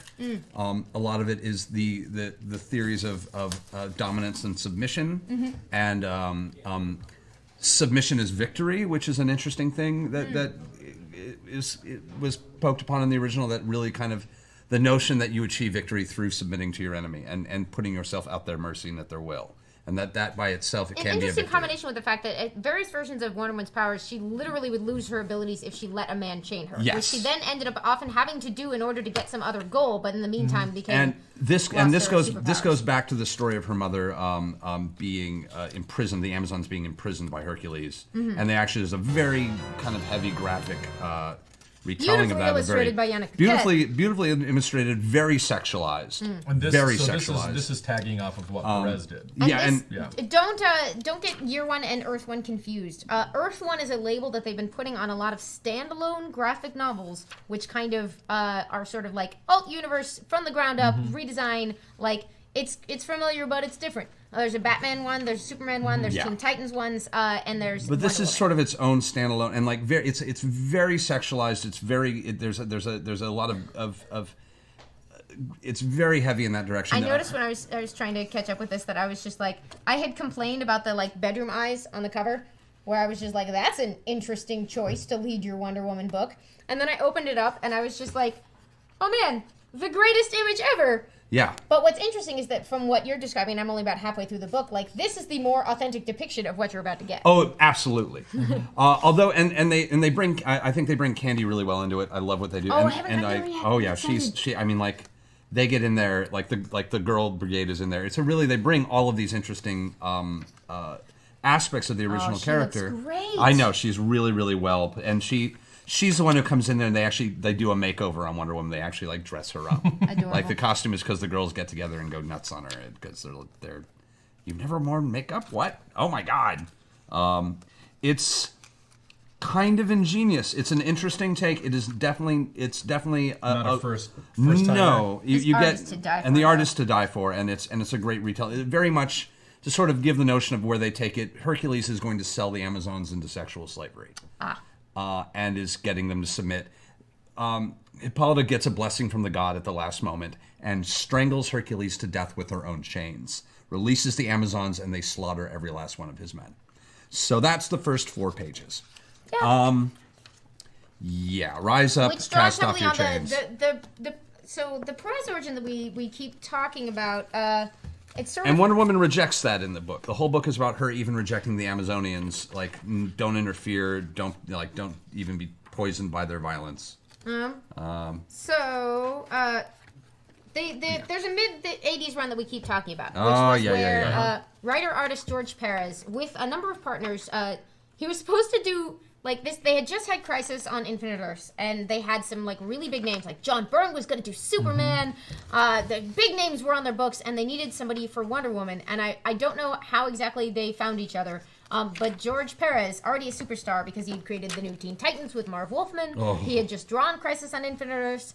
And, like, this is the kind of Wonder Woman's reputation within the industry. There's a lot of people being like, oh, she's hard to write. It's difficult. And it's like, well, I guess she's as hard as you think she is. But George Perez was not afraid. He was like, I have an idea. I can do this. He signed on for 6 months and he stayed for 5 years. And in the meantime... What a run. Oh, what a run. He wrote and drew. You can kind of see it all laid out. This is the front and back, and this is my copy, so I'm going to bend the cover. Sorry, guys. Of that his cover. Wonder Woman #1, and you get the full glory of Wonder Woman here. Her patron goddesses, some Amazons, and a hint of this story, which I need to look into how much he was making up and how much was pre-existing. This is her mother, Hippolyta, who essentially in the George Perez version of this. It's ancient Amazon times. They are created to be an example to other folks and inspire more devotion to the gods. Ares is fighting against, like, so if I remember correctly, Ares is like, you can't let them create them. Like, I own humanity. Stop doing this. And Zeus is basically Pontius Pilate. He's like, look, gods are going to do what they're going to do. I'm stepping away. You said Pontius Pilate and literally did a wash your hands of this gesture. Yeah. He was like, you know what? You guys go do your thing. So much seminary in you, man. Yeah, there's way too much. And Ares was like, screw this, I'm out. Like, they're not going to do it. And then the other 6 patron goddesses were like, nah, we're totally going to do it. It's basically like the women in Hermes. Like, yeah. But they're mostly... like, we're going to go create and it wasn't even like, we're going to create women. It was, we're going to create a new race of humans to inspire the race that is being more or less dominated by Ares. Yeah. So they're like, it's ancient Greek times. Yeah. War is pretty dominant, and we want to like create a positive idea that will also, because we're gods, and like it'll inspire us with more power because it'll inspire belief in us because they'll live up to our great ideas. So a bit selfish, but not in a bad way. Well, But, they're gods. They're gods. They gotta eat. They create the race of warrior women known as the Amazons, and the Amazons are essentially like rejected by a patriarchal society who is uncomfortable with really powerful women leading things and not needing dudes. And there is the, like, I feel almost bad for him because Heracles, who is almost always already dealing with some kind of madness, which is Hera's fault, but that's a separate question. He gets corrupted sort of by Ares, and who puts sort of whispers in his head that basically say, like, the Amazons think you're nothing. And he kind of goes, and he gets one of Hercules' actual tasks in mythology was to get the girdle from Hippolyta, queen of the Amazons. So they take this bit of story, and they say, he got that girdle, but the exact manner is an interesting, like, in the George Perez version, they fight, she wins, he goes, wow, you're awesome, I super respect you, let's all party. They all go to party, and I think he drugs her or something like that. Basically, in the middle of the night, sneak attack from all the dudes, who basically, like, the most dishonorable thing you can do is, like, eat and drink with people and then attack them in the middle of the night and lock them up. I think he drugs her. I was reading it through it last night. And he drugs her, and she's like, what have you done? He's like, you really think you can beat me? And it's just like, well, she did. She totally did. Now you're just being a dick. So, interestingly, later on in the Perez run, they will they will make him pay for this. First of all, in his run, there's a schism, basically, of the Amazons. The Amazons are sort of like, they break out of their chains, they kill a bunch of people, and they're become kind of factions of the people who are like, nah, that was the right call. Like, those guys had it coming, and the ones who are sort of like, we're pretty sure we strayed away from our sacred mission there. Sorry, goddesses. And the goddesses are like, here's how you can make it up to us. We're going to give you guys a mission. Live on your island by yourself, because clearly the outside world won't accept you. And then this is a part of his online storyline, like, and also guard these monsters. And that'll be how you pay us back for like abandoning your ideals there. And letting yourselves all be chained, which is a mean thing to be mad at them for, but gods are weird. Anyway. Silly gods. Guess who recently re-engaged with the George Perez material and has a lot of feelings? Yeah.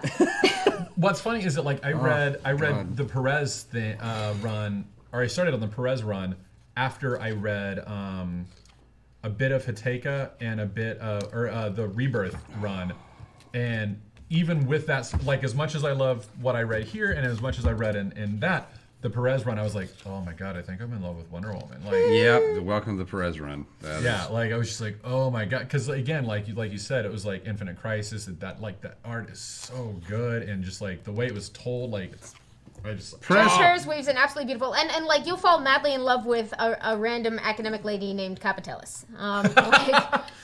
You know me so well.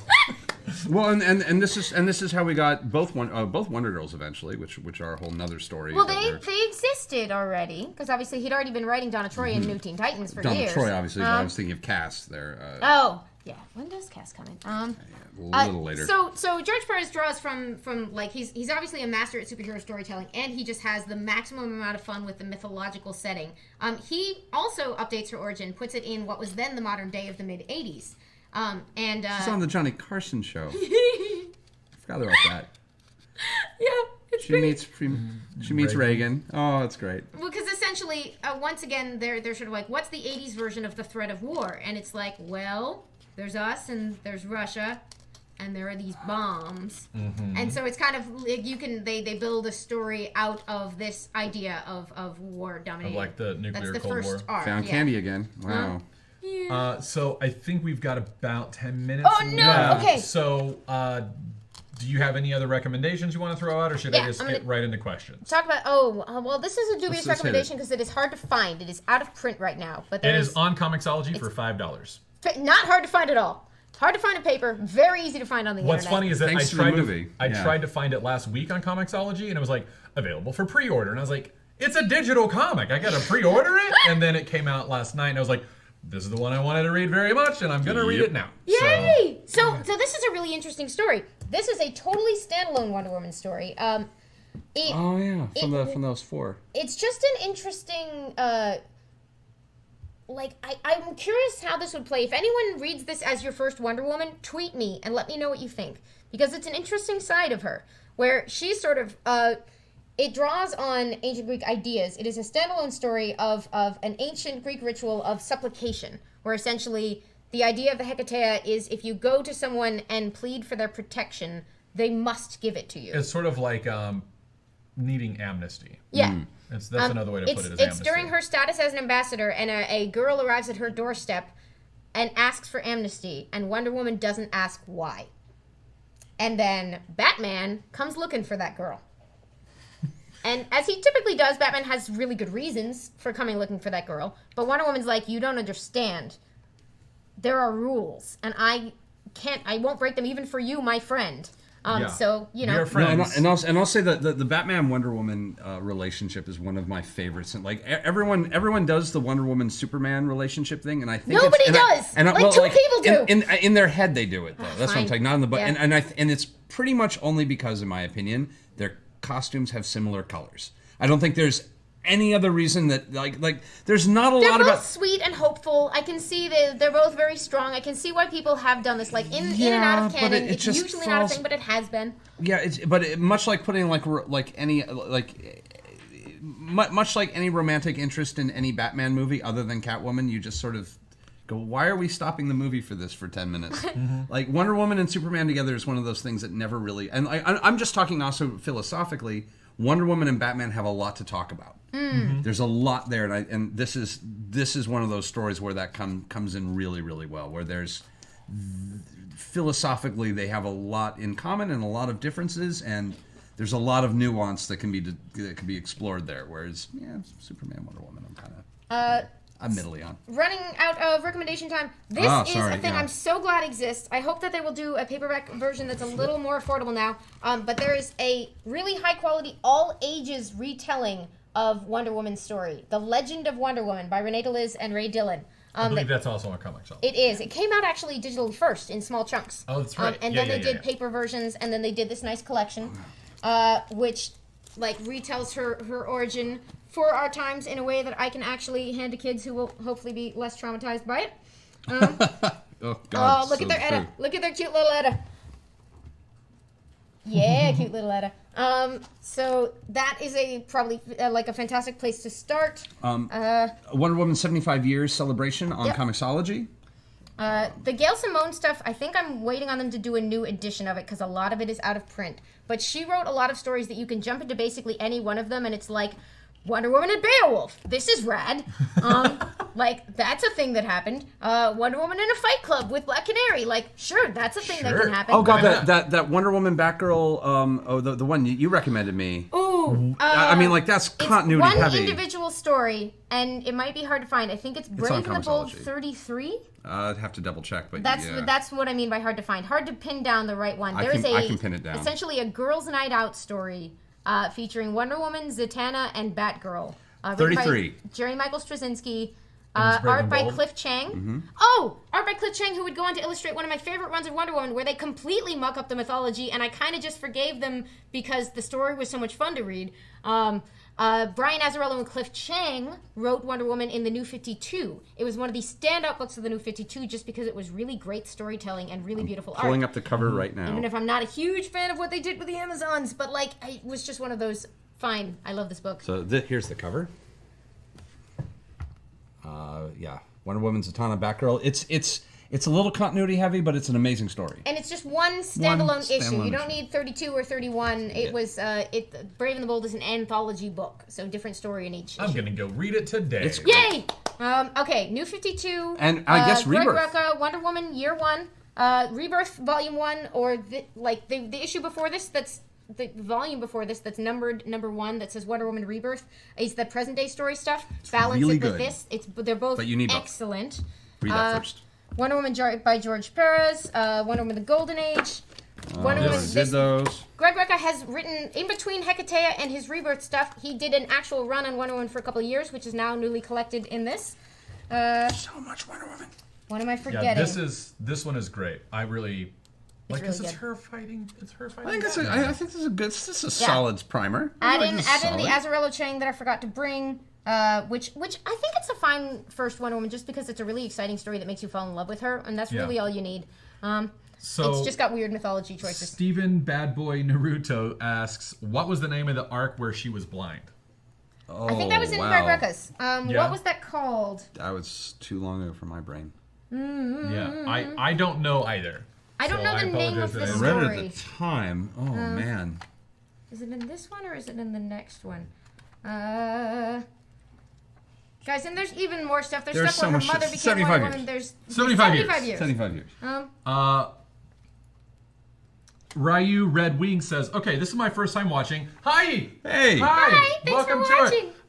They ask, someone Thanks, do me a Chief. favor and tell me the awesome lady's Twitter because I need more of her in my life. That will be At how Wonder Woman movie, it's no. I believe not they're me. talking about you. No, yes, me. At okay. Enthusiame Yeah. is the Twitter if you didn't see it in the chat. Well, we're going to be doing a pic of that now because it's almost time for us to go.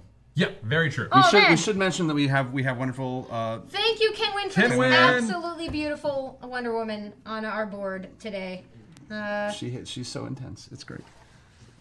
Peace and justice and equality. Next week is Young Avengers, Next week is Young Avengers. and we're going to be delving into teen heroes, specifically the Marvel teen heroes. There a are little bit. two major teams that have worked on that, and I love them both to death. I think, so. and we may hit Avengers Academy just a little bit in there as well. Just So to we're tap it. doing Marvel teens? Marvel just teen. teens? That is one Marvel specific teen. set of Marvel teams. Marvel I'm Avengers. Going Yeah, beyond no, that because no, like- going beyond that, I'm an X-Men kid, and there's so Oh no, many no, teams. no! We're just Marvel Avengers, just Young Avengers. We're Young gonna stick Avengers, to the Young Avengers. Avengers Academy. Yeah, the Academy just is kind of going to be tangential there, but Okay.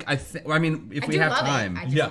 we'll get into the X-Men, especially since the Avengers ends with an all-teen Marvel teen rave. It's kind of they. I don't think I read the ending. Oh, Oh my god! the I'm end so is excited for Marvel this. Boy DJing for everybody, like Yeah. vinyl and all. Like he pulls out his vinyl collection, takes off his shirt, and goes nuts. Of course, it's great. this is your favorite. Oh, of it's course, amazing. I love you so much. love So places to start, I'm gonna lean towards the current Rucka Rebirth or the George Perez. Those Question are probably our for- top two, or Legend of Wonder Woman for the all ages. Shovek Zani wants to know what was the name of the 75th anniversary thing? Yeah, we looked it up. You I looked it did up. look it up. I was a terrible A person. I forget what- celebration of It's- 75 years, something like that. It's currently $10 on Comixology. If you Wonder have that Woman: A account. Celebration of 75 Years. It is 400 pages for, I believe, $10. And right I looked now. it up earlier, and it's got so much stuff from the Golden Age, Everything. from Silver Age. It's all It's of great. her, some A of her story from best here. stories. Like, yeah. It is the sampler platter. Yeah. They also did this like hardcover set for the 75th anniversary. That's like one volume from Simone and one volume from Perez and one volume I think from Rucka. And it's like, oh, it's so beautiful. And I haven't bought it for myself, but I want it. I'm so excited for this movie. Yeah. Thursday night. Next Wednesday, the world will have changed. Friday night after you've had Critical Role. 75 years. We should probably bow out now. So yeah, Wrap it up.